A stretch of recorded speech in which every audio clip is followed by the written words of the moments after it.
ناظرین ہمارے پاس 4 منٹ رہ گئے ہیں اور خواجہ سعد رفیق صاحب نے آج ٹیلی ویژن پر ایک پروگرام پہ جانا تھا جس میں شرکت کرنی تھی، اور انہوں نے یہ کہا ہے کہ میرے بیہاف پہ اب یہ یقیناً کہیے گا کہ آپ نے وہ باتیں تو دہرا دیں ویکی لیکس کے حوالے سے جس میں نواز شریف صاحب کو پرو امریکن اور اس طرح کی باتیں ہیں، لیکن جہاں پر امریکی نواز شریف صاحب کے ضدی ہونے کا ذکر کرتے ہیں یا جہاں پر وہ ڈٹے ہوئے ہیں ان کا ذکر آپ نے نہیں کیا۔ میں نے کہا جی میں آپ کی غیر موجودگی میں بات دہرا دوں گا۔ قاہر صاحب coming back to the point, آپ ایک نقطہ ریز کر رہے تھے شاید میڈیا کے حوالے سے، وہ بریک میں بات رہی، گو ہیڈ ٹیل اس۔ نہیں، میں کوئی بلیم نہیں کر رہا، میں صرف یہ کر رہا ہوں کہ جہاں جہاں ان کی ایکسیس ہے اور وہ اوور ہو رہے ہیں اپنے اصولوں سے، وہ میڈیا میں ہو، وہ سب پالیٹیشنز کے ساتھ ہو، ہم سب کو فیوچرسٹکلی آئندہ کے لیے دیکھنا چاہیے کہ کہاں کہاں ہم سے غلطی ہو رہی ہے، کہاں ہم کوڈ سے باہر جا رہے ہیں۔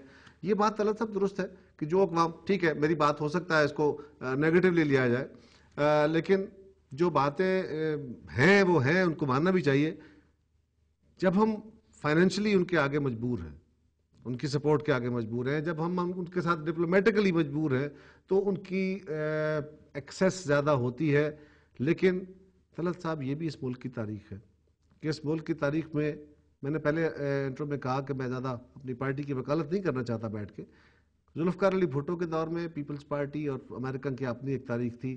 آج بھی میں آپ سے ابھی وقفے میں بھی بات کر رہا تھا کہ پریزیڈنٹ صاحب کے ساتھ ہم گئے امریکہ، وہاں پہ trilateral and then bilateral with the president Obama discussion جو تھی، پریزیڈنٹ نے بڑا کھل کے پاکستانی موقف ان کے سامنے رکھا۔ سخت ترین باتیں کی، سخت ترین باتوں سے مراد یہ نہیں ہے کہ لڑنا کوئی، یا فارملی نہیں لڑنے، formally that was firm, honestly that was firm, اور فرم بھی اس حد تک تھی کہ پاکستان آج جس بڑی لڑائی کا شکار ہے، جس بڑے مینس کا شکار ہے، یہ کوئی ہمارا کریٹڈ نہیں ہے۔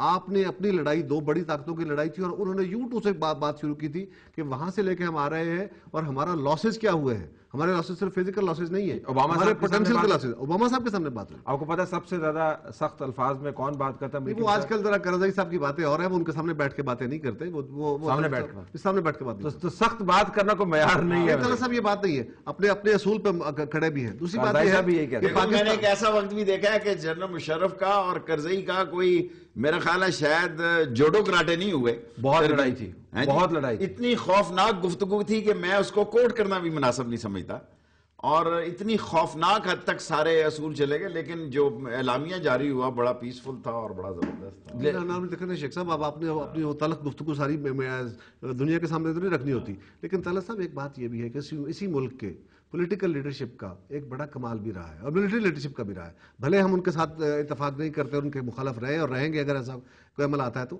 کہ پاکستان کا جوہری انٹرسٹ تھا تو اس پہ ہم نے کبھی کسی دنیا کے ملک کی ڈکٹیشن نہیں لی۔ پاکستان کا کشمیر ایشو ہے، کبھی کسی دنیا کے کسی ملک کی ڈکٹیشن نہیں لی۔ ڈاکٹر قدیر کا ایشو ہے، کبھی ڈکٹیشن نہیں لی۔ یہ بات درست ہے۔ ڈاکٹر قدیر پر مجھے ایک بات کہنے دیں طلعت، کہیں جی کہیں، معاف کرنا، یہ ساری باتیں اگر اس میں آپ کو کوئی تجسس مل رہا ہے، اگر آپ کو کوئی حیرانی پریشانی ہو رہی ہے، اگر آپ سمجھتے ہیں یہ ہم نہیں ہیں، دس وی آر، یہی ہیں ہم، یہی ہیں ہم، دس از آور ڈیفینیشن، دس از آور، ہمارا تعارف ہے، یہ ہمارا تجسس ہے۔ ہم بے شرم ہیں، ڈھیٹ ہیں اور اکڑ کے چلتے ہیں کہ نہیں ہم بڑے خوددار ہیں، بڑے غیرت مند ہیں۔ This is a reality, we should accept it, that's it. آپ ایکسیپٹ کر لیں، ہم ایکسیپٹ نہیں کرتے۔ Thank you so very much Sheikh Rashid صاحب، قاہرہ صاحب اور ناظرین سعد رفیق صاحب کی طرف سے۔ بہرحال ہمیں ریفلیکٹ کرنا ہے ناظرین کہ ہم اس سے کیا سیکھ سکتے ہیں، میڈیا کو بھی ریفلیکٹ کرنا ہے اور قیادت کو بھی ریفلیکٹ کرنا ہے۔ اجازت دیجیے، اللہ حافظ۔